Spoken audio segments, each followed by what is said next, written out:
नमस्कार बच्चों, आप सभी का हार्दिक स्वागत और अभिनंदन। इससे पहले वाले सत्र में हमने अध्ययन किया था वस्त्र को धोने संबंधित और सुखाने से संबंधित उपकरणों के बारे में। आज हम अध्ययन करेंगे वस्त्र को इस्त्री करने या परिष्कृत करने के संबंधित उपकरण और वस्त्र को संचयन करने संबंधी उपकरण। सबसे पहले हम अध्ययन करेंगे वस्त्र को परिष्कृत करने वाले उपकरणों के बारे में। इसमें मुख्य उपकरण है इस्त्री या प्रेस। प्रेस का उपयोग वस्त्र में जो सल हो जाते हैं उनको हटाने के लिए किया जाता है। प्रेस कई तरह की होती है, जैसे कोयले से चलने वाली, लाइट से चलने वाली, ऑटोमेटिक आदि। आजकल ऑटोमेटिक प्रेस का ज़्यादा चलन है क्योंकि इसमें टेम्परेचर को कंट्रोल करने के लिए रेगुलेटर लगा रहता है, अतः वस्त्र के जलने का डर नहीं रहता। जैसे इसमें हम अपने वस्त्र की रचना के अनुसार हम टेम्परेचर को कंट्रोल कर सकते हैं। सबसे कम टेम्परेचर होता है जैसे नायलॉन का, और सबसे हाई टेम्परेचर इसमें होता है लिनन और कॉटन का।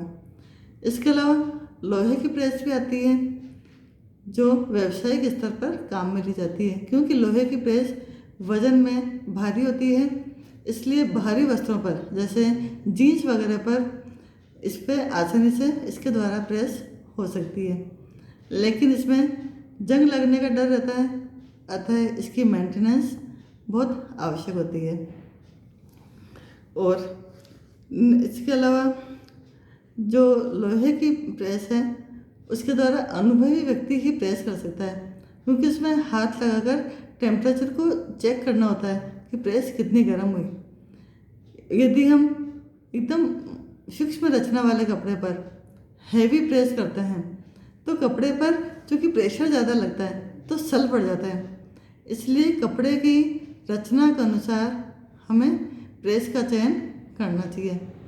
लाइट कपड़े, सूक्ष्म कपड़े या फाइन क्वालिटी कपड़े के लिए हल्की प्रेस उत्तम रहती है, और भारी वजन कपड़ों के लिए भारी प्रेस उत्तम रहती है। और आजकल इसके अलावा भाप से चलने वाली प्रेस भी मार्केट में आ गई है।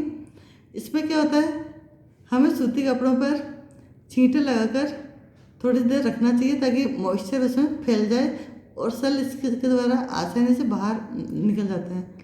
लेकिन भाप वाली प्रेस में हमें छींटे लगाने की आवश्यकता नहीं होती। इसमें चूँकि भाप निकलती है तो वो प्रेस भी करती है और कपड़े में मॉइस्चर भी आ जाता है, जिससे सल आसानी से ख़त्म हो जाता है। नेक्स्ट इसमें है इस्त्री करने की मेज या टेबल। इस्त्री करने की मेज की बनावट विशेष प्रकार की होती है। यह चौरस, लंबी और सक्रिय होती है। कुछ मेजें इसमें फोल्डिंग भी होती है, जिन्हें आवश्यकता अनुसार खोलकर इस्त्री करके हम वापस से मोड़कर वांछित स्थान पर रख सकते हैं। फोल्डिंग होने के कारण यह कम स्थान घेरती है। इस टेबल पर गद्दीदार गद्दियाँ लगी होती हैं और एक साइड में प्रेस रखने के लिए एस्बेस्टोस लगा रहता है ताकि जले नहीं। कई बार हमारे पास घर में यदि प्रेस करने के लिए टेबल नहीं है तो हम तख्त पर भी मोटा कंबल बिछाकर और उसके ऊपर चादर बिछाकर हम प्रेस कर सकते हैं। और आजकल आयरन कैबिनेट भी एक अच्छा विकल्प है। यह लंबा तख्ता दीवार पर भली प्रकार से फिट रहता है, जो कि दिखने में अलमारी के जैसा लगता है। जब भी हमें, और फोल्डिंग होता है, जब भी हमें प्रेस करने की आवश्यकता हो इसको दीवार से नीचे कर लिया जाता है और प्रेस कर सकते हैं। और ये क्योंकि स्थान भी नहीं करता, जगह नहीं करता, और जैसी आवश्यकता ख़त्म होती है इसको वापस हम दीवार के लगा सकते हैं। तो कम यदि जगह है हमारे घर में तो उसके लिए आयरन कैबिनेट एक अच्छा विकल्प है।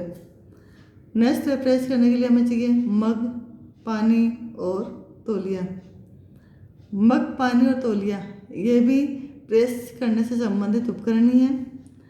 इस्त्री करने से पहले कई जैसे सूती, लिनन, रेशमी को हल्का सा नर्म किया जाता है और इसके ऊपर पानी के छींटे लगाए जाते हैं, फिर इस्त्री की जाती है। तो इसके लिए मग की आवश्यकता होती है और छींटे लगाकर इनको टॉवल के अंदर लपेट दिया जाता है ताकि जो मॉइस्चर है वो पूरे कपड़े में एक समान फैले। अब इसी में एक उपकरण और है, घुमावदार प्रेस या फ्लैट आयरन मशीन। घुमावदार प्रेस ये एक कमर्शियल इंस्ट्रूमेंट है। ये स्पेशली बड़े बड़े व्यापारिक संस्थानों में काम में लिया जाता है। इसमें 2 रोलर लगे रहते हैं। एक तो होता है पैडिड रोलर और एक होता है लोहे का आयरन। इन दोनों के बीच में से कपड़ा पास करता है तो जो लोहे का रोलर है वो गर्म होने के कारण इसमें से जो सल है वो बाहर निकल जाता है। इसमें 250 से 500 डिग्री टेम्परेचर तक का ताप प्रभावित किया जाता है। लेकिन चूंकि उपकरण बहुत अधिक महंगा होता है इसलिए सर्वसाधारण की पहुंच के बाहर होता है, इसीलिए घर में इसका प्रचलन कम है। अब हम पढ़ेंगे संचयन संबंधी उपकरण या स्टोरेज से संबंधित उपकरण। इसके लिए फर्स्ट है बास्केट। यह प्लास्टिक, लकड़ी अथवा बेंत की बनी हो सकती है। इनका आकार चौकोर होता है, सतह इनकी समतल या फ्लैट होनी चाहिए। इसमें इस्त्री किए हुए वस्त्रों को रखकर एक स्थान से दूसरे स्थान पर हम आसानी से ले जा सकते हैं। कई बास्केट की तली में रबड़ के वस्त्र बिछे रहते हैं। वस्त्र रखने से पूर्व उसे अच्छी तरह से साफ कर लेना चाहिए। नेक्स्ट है अलमारी। इस्त्री किए हुए वस्त्रों को ठीक प्रकार से उचित ढंग से रखने के लिए अलमारी का प्रयोग किया जाता है। कुछ अलमारियों में वस्त्रों को रखने के लिए शेल्फ या खाने बना रहते हैं। कुछ अलमारी में वस्त्र को टांगने के लिए रोड लगी रहती है जिस पर हम हैंगर आसानी से लगा सकते हैं ताकि वस्त्र में सलवट नहीं पड़ते।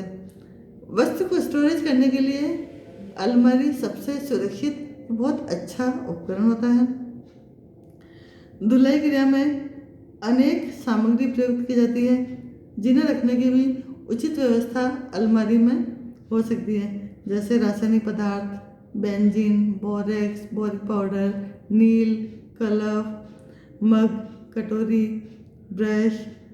तो इनको रखने के लिए भी एक सुरक्षित स्थान आवश्यक होता है। तो इसके लिए भी एक छोटी कपबोर्ड या अलमारी होनी चाहिए। नेक्स्ट उपकरण है इसमें धुलाई सामग्री रखने का पात्र। धुलाई कार्य में प्रयुक्त किए जाने वाले सामानों को जैसे साबुन, सर्फ, अपमार्जक, प्रतिकर्मक, विभिन्न प्रकार के रासायनिक पदार्थ जैसे पेट्रोल, ऑक्जेलिक एसिड, तारपीन का तेल, benzene, borax, boric powder, ammonia, acetic अम्ल, सोडियम हाइड्रोक्साइड, पोटेशियम परमंगनेट आदि को सुरक्षित रखने के लिए शीशे, पत्थर, चीनी मिट्टी, प्लास्टिक अथवा पोर्सिलिन के जार होने चाहिए। ये रासायनिक पदार्थ विषैले होते हैं, अतः इन बोतल्स पर मोटे अक्षरों पे विष लिख देना चाहिए। जो भी इसमें केमिकल है उसका क्लियर नाम लिख देना चाहिए और एक लेबल लगा देना चाहिए ताकि यह सुरक्षित रहें। सर्फ और अन्य सूखी सामग्री को चौड़े मुंह वाले जार में रखना चाहिए ताकि उनको निकालना आसान हो। इसके अंदर चम्मच रखी जा सकती है। ये चम्मच लकड़ी की या प्लास्टिक की होनी चाहिए। धातु के चम्मच और कटोरी का प्रयोग केमिकल्स के लिए नहीं करना चाहिए क्योंकि इससे जंग लगने का डर रहता है और वस्त्र फिर काला हो सकता है। फलतः वस्त्र पर दाग हटाने के बजाय एक नया दाग और लग सकता है। तो इस तरह से सूखे हुए या धुले कपड़ों को संचयन संबंधी उपकरण यही समाप्त होते हैं। धन्यवाद।